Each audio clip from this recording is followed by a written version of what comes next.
19 days before Christmas, marami-raming kababayan natin ang nakatanggap na ng kanilang Christmas bonus. Pero paano nga ba ito mas wais na gagastusin para naman hindi ito tila dumulas lang sa palad? Yan po ang ulat ni Micaela Papa para sa Barangay Saksi.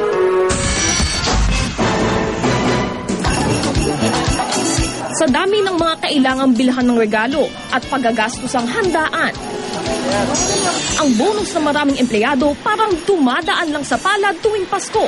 Tulad na lang ni Jane na nasimot na raw ang bonus sa kaliwat ka ng Christmas sale. Di shopping mo nang shopping, parang gano'n. Ako kasi I love shopping. Si Max naman, bagamat wala pa ang bonus, tsak na raw na uubusin ito sa kanyang Christmas list. Give to share. You have to spend it, share it. Bakit po? Why do you have to spend it? So that everybody will be happy. Pero kung tutusin, pwedeng hindi ito ubusin at sa halip ay ihulog sa ipon. Mami, kasama ba kayo dun sa mga taong nawiwili kapag nakuha yung Christmas bonus? Kasi total Pasko, isip bibili. Hindi, kasi syempre pag kami kids ka, it's more on planning ahead talaga. Tapos, usually kasi sa naman ng mga bata, so may kasama na rin yung tuition fee nila.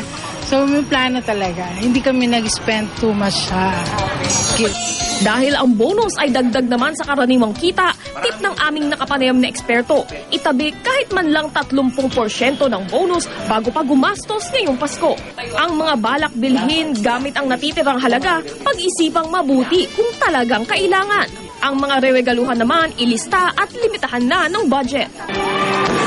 Sa ganitong paraan, maaaring salubungin ang bagong taon na may pera sa bulsa. Remember, we're human beings. Kailangan din natin mag-enjoy. Kaya din naman masaya. Pamilya natin, it's bonding time. Hindi naman natin sasabihin na wag. Kasi ba, diba? Kasi bonding, memory, mga importante yan sa pamilya natin. So, hindi mo naman pwede lagyan ng cost value yun. Ano? Pero siguro yung balance lang talaga. Yung wag natin sa sobra, wag uupusin. Para sa Barangay Saksi, Micaela Papa, nag-uulat.